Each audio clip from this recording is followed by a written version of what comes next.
രാവിലെ സ്വപ്നം കണ്ട് എണീച്ചതാ ഐസ്, എന്നിട്ട് വീണ്ടും കിടന്നുറങ്ങി. പിന്നെ ഒരു 12 മണിയായപ്പോൾ എണീച്ചു. അപ്പോൾ അമ്മ മരിച്ചീനി എടുത്തായിരുന്നു ഇളക്കാൻ വേണ്ടിയിട്ട്. പിന്നെ അത് ഇളക്കി കൊടുത്തു കഴിഞ്ഞപ്പോഴത്തെ വണ്ടിയുടെ പുറത്ത് കയറി എന്തൊക്കെ വില കാണിക്കുന്നുണ്ട്. എന്താണെന്ന് അവന് തന്നെ അറിയാം.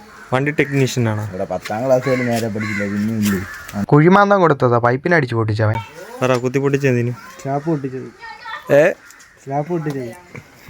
സ്ലാപ്പ് പൊട്ടിച്ചപ്പോൾ അറിയാതെ പൈപ്പ് കയറി കൊണ്ടത്. അങ്ങനെ പറ, എവിടെ പണി ചെയ്താലും ഇത് തന്നെ അവസ്ഥ. അറിയാന്നുള്ള രീതിയിൽ അതിന് ഒട്ടിച്ച് വെച്ചിട്ടുണ്ട്. ഇല്ലേ അമ്മ ഇരുന്ന് കിട്ടുന്ന അവന് നല്ലതുപോലെ അറിയാം. അല്ലെ കത്തിച്ചാളല്ലേ ഉമ്മ വിളിക്കാണ്. എന്നാ പെണ്ണ് പോലും കണ്ടില്ല.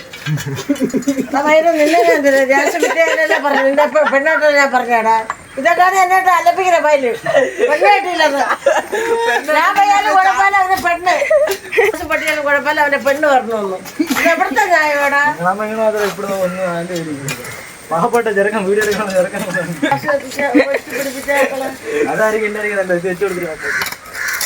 അങ്ങനെ ഗ്യാസൊക്കെ ഫിറ്റ് ചെയ്ത് കൊടുത്ത് കഴിച്ച് തിരിച്ച് മണ്ണ് തപ്പി. ഇവിടെ എന്താ ചെയ്യുന്നതെന്ന് കേട്ട് കഴിഞ്ഞാൽ ഇവിടെ ഒരു ബാത്റൂമിൻ്റെ കുഴി കിടപ്പുണ്ട്, പഴയതാണ്. അപ്പോൾ അതിനെ മൂടാനുള്ള പരിപാടിയായിരുന്നു. സ്ലാബൊക്കെ അടിച്ച് പൊട്ടിച്ചു. കൈ കൊണ്ട് അടിച്ചാൽ തീരാത്തതുകൊണ്ട് പിന്നെ നാളെ മെഷീൻ എടുത്തിട്ട് അടിക്കാനുള്ള പരിപാടിയാണ്. അപ്പോൾ ഇന്നത്തെ വിശേഷം ഇത്രയേ ഉള്ളൂ. ചീത്ത വിളി കേട്ടതിന് ക്ഷമിക്കണം, ലൈക്ക് അടിക്കണം.